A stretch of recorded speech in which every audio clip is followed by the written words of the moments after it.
Hi everyone, can you hear me? Yeah?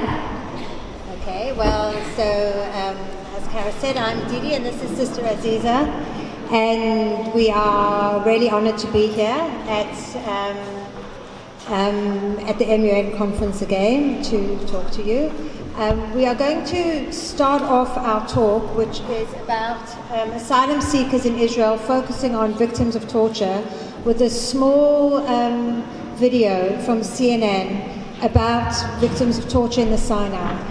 This is a very distressing video and quite graphic, so if you think that you're going to be negatively affected by the graphics, then please go out for 2 minutes and come back.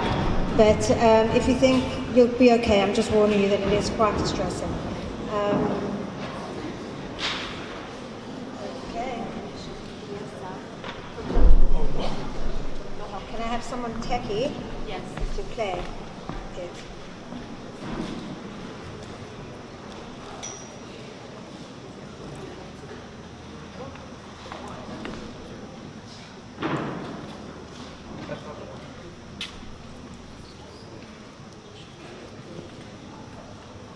Okay, while you're getting this, do you think you'll be able to organize it? So I can just usually I can just play, and it plays, but it's not.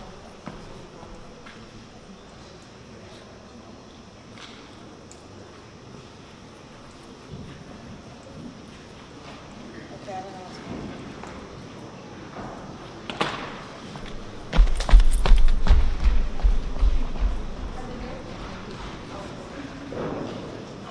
I would like to just get back onto the thing because I can leave it out and start. In general, but I'm just not sure how to get it back on. It's not my computer. Can someone come who knows what's going on? Yeah, does it help? Thanks.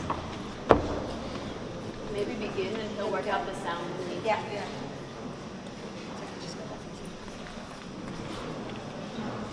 Won't play the sound on us. No. It was on? Yeah. Okay. It's on my computer. Huh?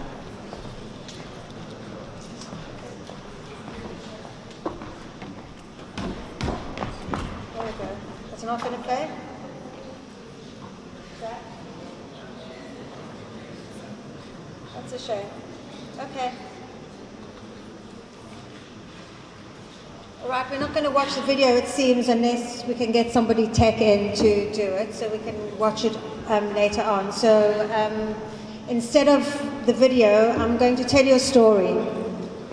I'm going to tell you a story of a young boy called Mulgeta, who is 17 years old. He lives in Eritrea with his mother. His father has been in prison for the last year, and he's got no idea when he's going to see him again. They've never heard of him since he was taken into prison. Eritrea is in East Africa, small, tiny country. He has got a younger brother, and 2 younger sisters. His mother feels that that the whole family is at risk because the father's been put in prison, and she has been asked to pay an exorbitant amount of money to pay for him to get out of prison, which she believes that she won't be able to pay, and if she doesn't pay it, she will find herself in prison as well. And so she decides to pay smugglers to get her and her family out of Eritrea. I'm not going to go into the story of how they are smuggled out without saying a word to anyone in the entire family and selling everything, the entire extended family, and selling everything that they have in order to pay the smugglers to get out. They were smuggled, this is a true story, and these are people that Aziza and I know personally. They were smuggled out of Eritrea and into Sudan in the dead of night. From Sudan, they were passed from one group of traffickers to another, of smugglers, until they reached the Sinai desert. They knew that they were going to Israel because the mother had heard that a member of her village was in Israel and that it was a safe place to be. They were put into a truck that had vegetables on it. They were told to hide under the vegetables. They were covered with blankets with vegetables put on top of them, and they went on an extremely long journey, and the children were told, his younger sister was 3, the children were told that if they so much as made a murmur, they would be at risk of being killed. They arrived in the Sinai Desert, and I'm not going to tell you what happened in the Sinai Desert. Sister Aziz is going to explain to you about the route of what happens to people who come from through the Sinai, or what happened to them. But when they were released from the smugglers in the Sinai Desert who tried to get from them exorbitant amounts of money that they'd already paid again so that they would release them, and they were eventually released to go to Israel. They were put by the Rafah border, which is the border with Israel, and they had to go through this massive barbed wire fence, crawl under it to get into Israel. So this is a mother with 4 children, 17-year-old Mulgeta, his 15-year-old brother, an 8-year-old and a 3-year-old girl. Mulgeta was holding his sister, and as they lifted up the fence, the Egyptian police shot at them. His brother was killed on the spot. His sister of 3-year-old got a wound in the side of her hip, and they were in a dilemma. They were standing at the fence. They either run through and leave the brother, or if they stay, then they can all be killed. They chose to go through. They crawled under the fence, and they were in relative safety, leaving their 15-year-old brother who had been killed behind. Extremely traumatic, as you can imagine. They were picked up by the Israeli police and put into, at that time, Saharonim prison. Saharonim is a prison where all asylum seekers were put when they came to Israel. This was in 2011. Once they were released from prison, they were given bus tickets and told to go to Tel Aviv. That's where all the asylum seekers are. They arrived in Tel Aviv at Levinsky Park, which is near the central bus station. And at the central bus station, they were just there in the park with nowhere to go. And someone came up to them and said, they gave them a number and said that they should call.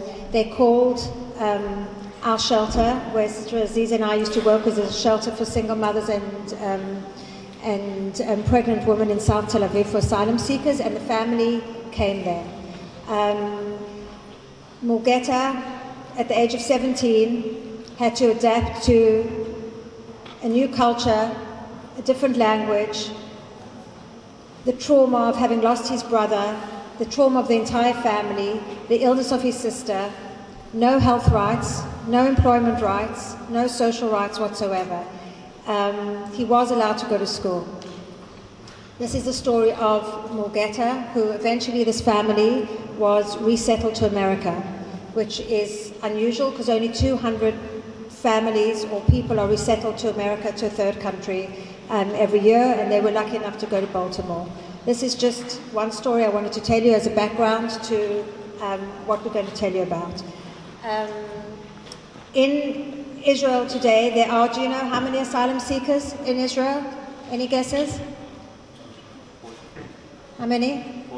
40, great. Yeah, there's approximately 40 what? 40, 40? 40, any other guesses? 44. 44 asylum seekers? Any other guesses? 52? Up it a little bit. 400. 400, up it a bit. 5,000. 40,000. There are approximately 40,000 asylum seekers in Israel today. There were, since the establishment of the State of Israel, 60,000 asylum seekers here. The majority of them come from East Africa, from Eritrea, about 73%, and about 19% from Sudan, and then from other countries. Let's go down. As you can see on the board here, Eritrea is a tiny little country in yellow on top of Ethiopia, and people come from South Sudan, from North Sudan, from Eritrea, and many of them go through Egypt, through the Sinai Desert, into Israel. This was until Israel in 2012 built a wall to stop any asylum seekers coming through. Israel calls asylum seekers, do you know what they call asylum seekers here? Hebrew and English? I heard the Hebrew word, yeah. Mistananim. Mistananim means infiltrators. Infiltrators is a term that was used for Palestinians in the 1950s coming back into Israel. It has very negative connotations to Israelis, and it implies that asylum seekers are here breaking the law, doing something that's negative. Asylum, since the establishment of the State of Israel, there's been 60,000 asylum seekers. How many have got refugee status? I'm imagining that do you know what refugee status is? What it means to have refugee status? Yeah. Asylum seekers denote someone who is seeking asylum, seeking protection in a third country. A refugee, yeah? Refugee is a person whose application for asylum has been granted as that they are practically under protection of that country. Exactly. Okay. Did you all hear that? Someone whose request for asylum has been granted. Okay. In most countries of the world, well, in most Western countries of the world, let's talk about Eritreans. In Israel, what percentage of Eritreans have been granted refugee status in Israel out of the huge percentage? What percentage of Eritreans have been granted refugee status, meaning that the country accepts that they will be at risk of death or persecution if they return? Does anybody know? Any guesses? Yeah. 15%. 50? 15. 15. Any other guesses? 20%. Any other guesses? 6%. Well, let me just tell you that in the UK, for example, there's 80%, and in Israel it's less than 1%. Have been granted, in fact, less than 0.5%. Yeah. Are you doing that really fast?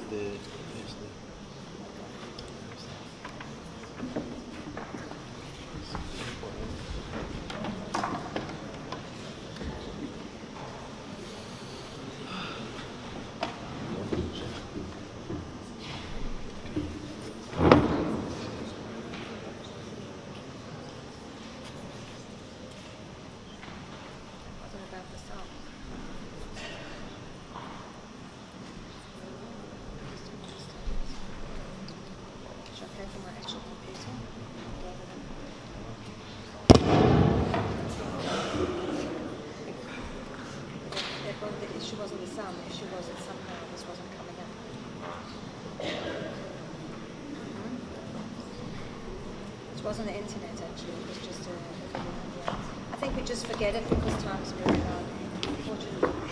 Huh? Okay, now I've got it on my actual computer. I just don't know, is this computer type? I can just put on my actual computer. Huh? So can I put it on this one? Yeah.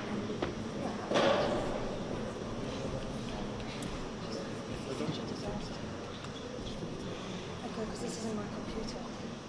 This is in my computer. I don't know exactly how to do it.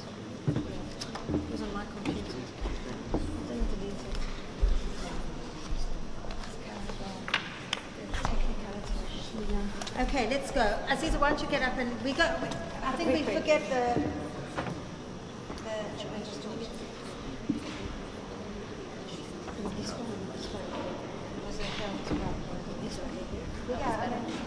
No, it's fine. Let's just forget it. Tara, connect the sound to the computer. We don't need it because it seems like a problem. Do you have it on like TIMEMUN to try? Or do you want? Yeah, you can try. Okay.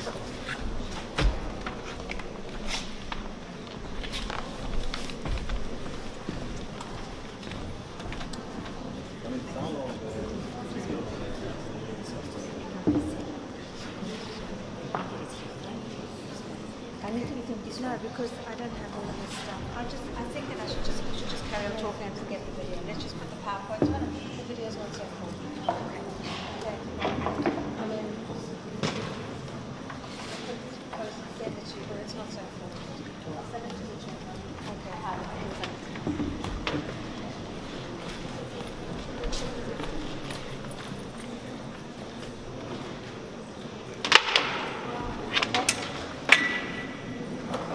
Sorry about this. Is this on the... Okay. On this works? It's just not working as a...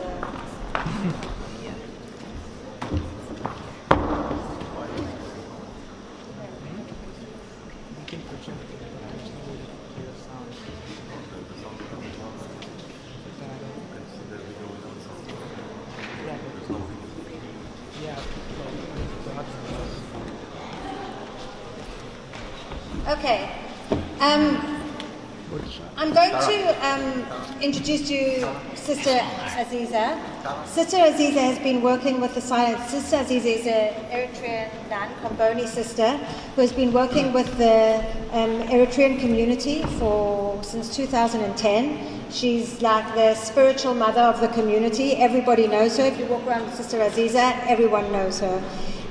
Sister Aziza works at Kuchinate with me and at Physicians for Human Rights.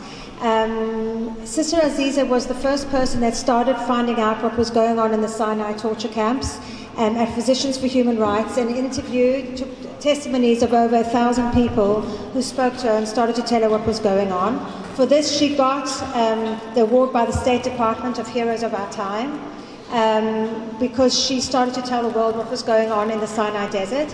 And Sister Aziza is going to tell you some of the stories now. And the reason we are telling you this is we want you to understand what the background is to the asylum seekers in Israel today. That many of them are not just people seeking asylum because of what they went through in their home countries, but a lot of it is about the journeys, the treacherous journeys that they had to take coming here to Israel.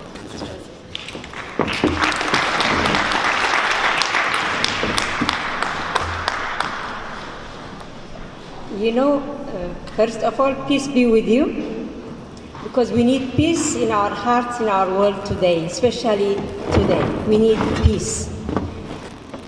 When I was asked to speak, this is my third year here, so I was saying, do I need to go to speak, to tell them again and again to these people?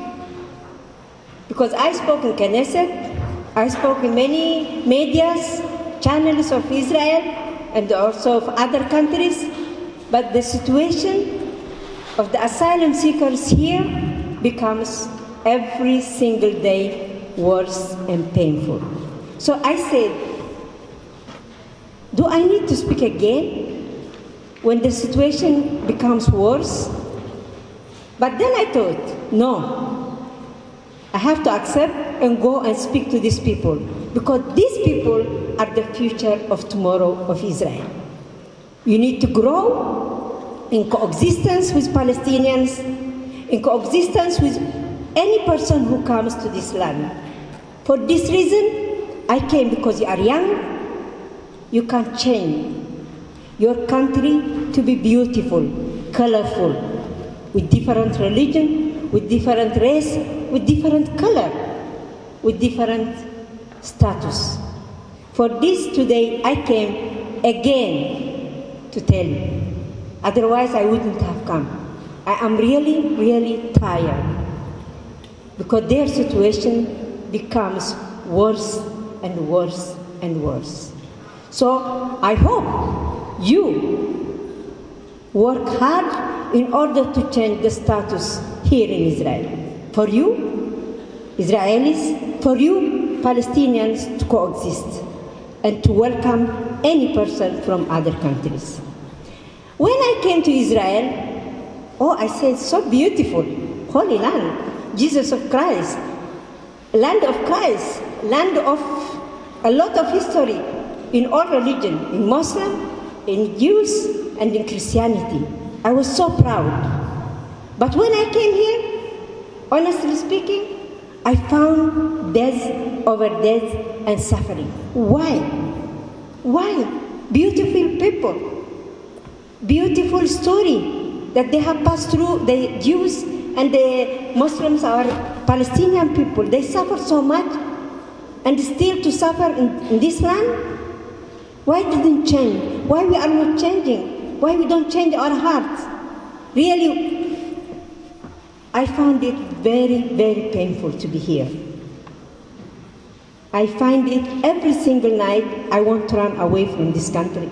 I'm telling you, I work also with the Palestinians. I work in Al-Azariya with Bedouins. While I'm coming today, now, Kahn Al-Ahmar is demolished. the only school for the Bedouins. Okay, I'm going to speak, but I'm telling you to tell you my frustrations in this country. Thank you for listening. Now I go back to my refugees. So when I came here, I started to volunteer with Physicians for Human Rights. The doctors didn't realize what they are seeing in the body of the asylum seekers. They didn't know if it was tattoo like on my face, or if it is some cultural treatment on their body. They didn't realize that these people, they pass through hell, through torture camps, and they have these scars in their body. So when I arrived in 2010, they asked me, can you please interview, because I speak Arabic, I speak Amharic, I speak Tigrinya. So they said, there are Sudanese, Ethiopians, and the Eritreans. Can you please interview them? Okay. I tell you, I never thought there will be any kind that what we have discovered. I thought it was very easy thing and very simple. But I entered in a very complicated and complex situation of the asylum seekers. First, many of them who came here, they were kidnapped in Sudan, in the border with Ethiopia and Eritrea, and some of them, they were kidnapped in Egypt, and some of them, they were forced to come from Libya because Gaddafi, with Berlusconi, they closed the border, so they came to Libya, to Israel, and they have been, as Didi was telling you, they have been journeyed, so horrible journey. If they asked for water, they were given water stained with diesel. If they asked bread, there was no bread. They were tortured 24 hours in order to pay what? Ransom. To pay ransom, the ransom that reached from 4,000 to 500. They were tortured with electric.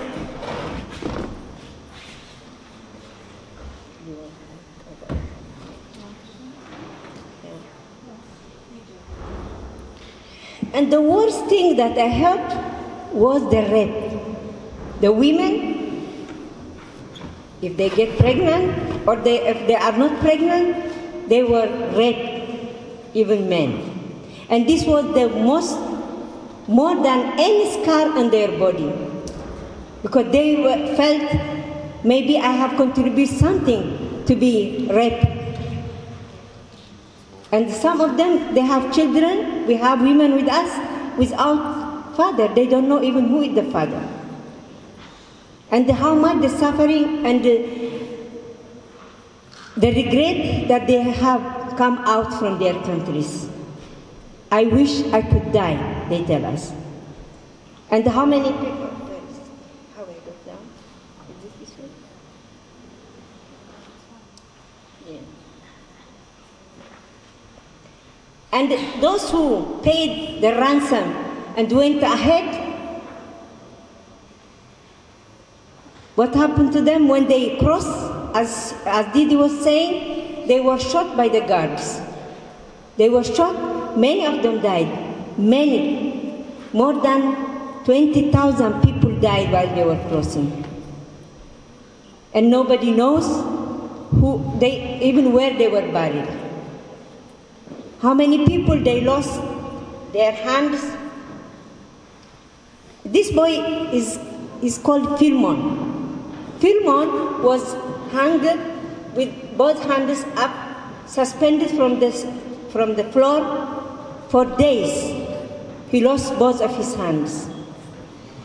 And his sister sold her house, and his mother and all the people that they have, whatever they have at home, the gold, the animals they have, they sold in order to save his life. He paid $40,000 in order to be alive, but with both hands like that. So the people that you have here around, they pass through hell. And they need your smile and your welcoming face so that they can be consoled. But as now Diddy will tell you, when they arrive here, what they get, without being recognized as a refugee, instead they are called infiltrators. They have no right of anything, and if after some years that they have been, they are put in prison. After they knew the language, after they have knew the culture, after they have knew everything, they are put in prison. This is what is happening for the refugees here. Thank you.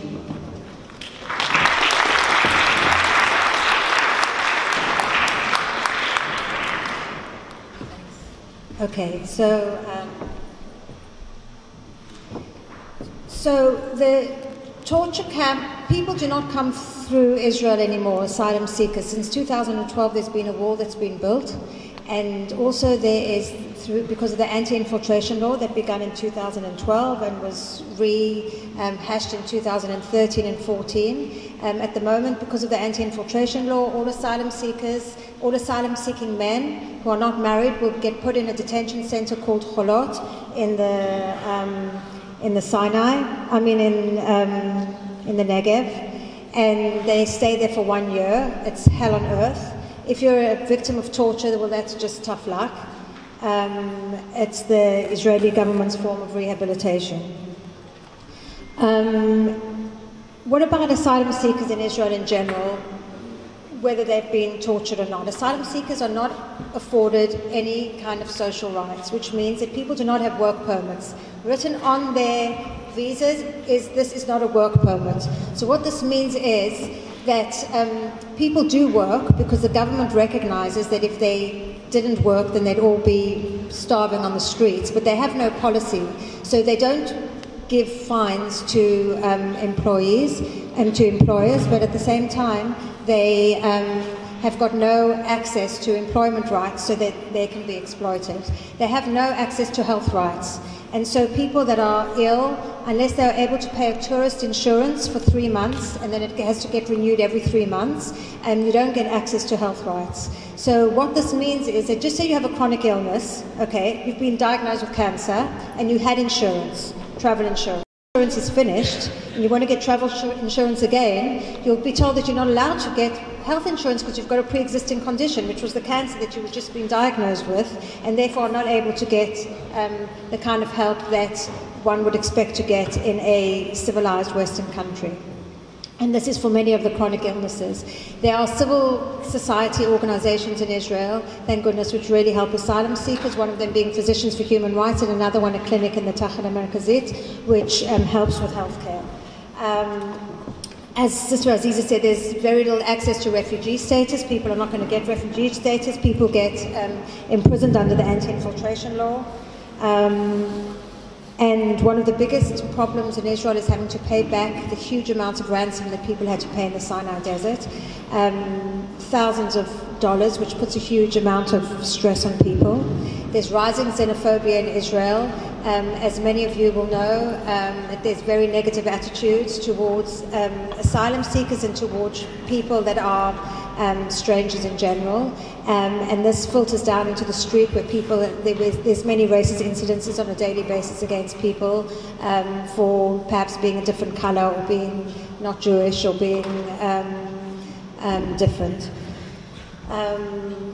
There's an unclear future, hopelessness with you could get deported at any time. At the moment, Israel is not allowed to deport Eritrean and Sudanese because of international law. Israel is signed on to the 1951 Refugee Convention, where they are not allowed to return people who are at risk of death or persecution to their home countries. And so they get group protection. The United Nations High Commission for Refugees has deemed that these two countries need to get group protection, and so Israel is granting that to this group. But that doesn't mean that they are given refugee status, it just means that they are not returned. They are delayed deportation. Some of you might have heard that Israel is running a voluntary deportation system whereby people can get paid $3,500 to leave the country to an undisclosed third destination, which we understand is Rwanda or Uganda, where many people have died and are imprisoned once they get there. But some people are so desperate that they just get up and leave. So that is the situation. Anything else to add there, Aziza? Okay. How much time do we have left? 20 minutes for questions, I think. You have more time? Okay. Yeah, I wanted to talk about resettlement because I know that this is one of the issues that you're going to be talking about. One of the categories of resettlement. Do you know what resettlement is? Resettlement is the United Nations High Commission for Refugees resettles people, usually from a third world country, who have no durable solution to a first world country. So many people up until this point used to go to the States, which obviously that's in big question at the moment, and would go to many European countries.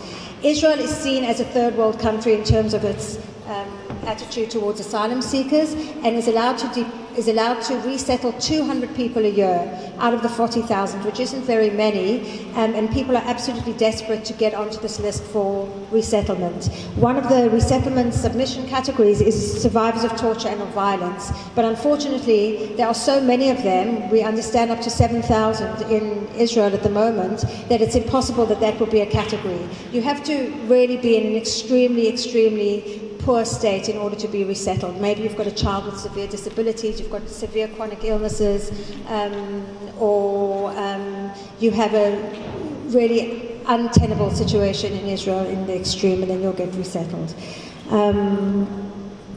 Just as a last statement, I mean, we haven't got time yet to go through what the efforts that are made by civil society organizations, including our own, to help rehabilitate victims of torture. But one of the things that we think is very strongly that it's not the responsibility of the individual to rehabilitate themselves who's been through such horrendous torture. It's the responsibility of the society in which the individual is found to put the grounds down to enable that resilience and that rehabilitation.